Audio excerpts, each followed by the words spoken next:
భూపతి రెడ్డి గారు. హలో అధ్యక్ష. భూపతి రెడ్డి గారు ప్లీజ్. ఇప్పుడేం పాయింట్ ఆఫ్ ఆర్డర్ ఉన్నది అధ్యక్ష?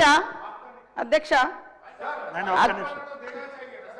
అధ్యక్ష అక్బరుద్దీన్ గారు స్టార్ట్ చేసిన కాడ నుంచి కూడా మొత్తం కూడా ఈ గవర్నమెంట్ నుంచి నిందించడమే తప్ప ఏ ఒక్కటి కూడా వారు పాజిటివ్ గా మాట్లాడలేదు అధ్యక్ష.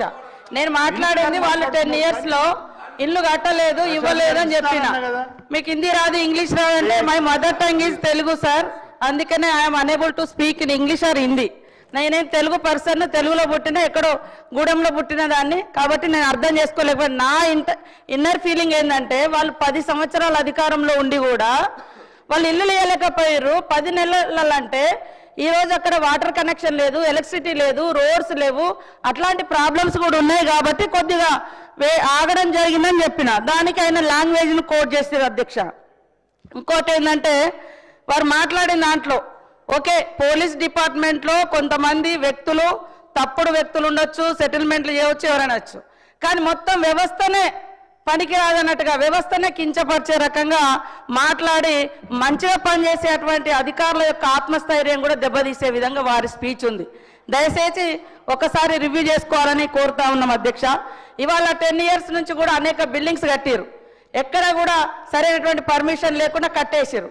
ఇప్పుడు మనం అనేక రకాల అంటే రిస్ట్రిక్షన్స్ పెట్టడం తోటి కొద్దిగా కన్స్ట్రక్షన్ స్లో కాగానే మొత్తం కన్స్ట్రక్షన్ ఆగిపోయింది, బిల్డింగ్స్ ఆగిపోయినాయి, అది పోయిందని ఇట్లా కూడా ఉల్టా ప్రచారం చేస్తూ ఉన్నారు.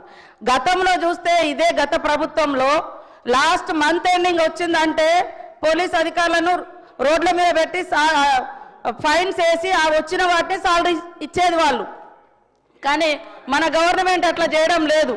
వాళ్ళకి ఇచ్చే మర్యాద వాళ్ళకి ఇస్తా ఉన్నాం, పని చేయిస్తాను. కానీ మొత్తం సెటిల్మెంట్లు కాదు. గత 10 ఏళ్లలో మీకు తెలుసు ఫోన్ ట్యాపింగ్ల కోసం ఏ అధికారి ఎట్లా ఉపయోగపడ్డారు, ఎట్లా వాడుకున్నారు, ఇలా వాళ్ళు ఎక్కడున్నారు, దాని గురించి మాట్లాడాల్సింది ఉండే అక్బరుద్దీన్ గారు. కాబట్టి మీరు మొత్తము మమ్మల్ని నిందించడమే పనిగా లేడీస్ మీద దేశంలో రాష్ట్రంలో అత్యాచారాలు జరుగుతున్నాయి. వాటి వెనుక కూడా డ్రగ్స్, అదేవిధంగా గంజా ఇవన్నీ ఉన్నాయి.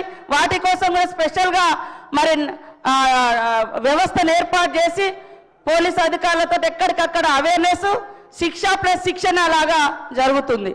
మరి అవి పాత వాటిని కూడా ఇవాళ ఈ గవర్నమెంట్ మీద పెట్టి గతమంతా ఘనము ఇప్పుడు మాత్రం తప్పు ఉన్నదన్నట్టుగా మాట్లాడడం అయితే ఇది కరెక్ట్ కాదు. గౌరవనీయులు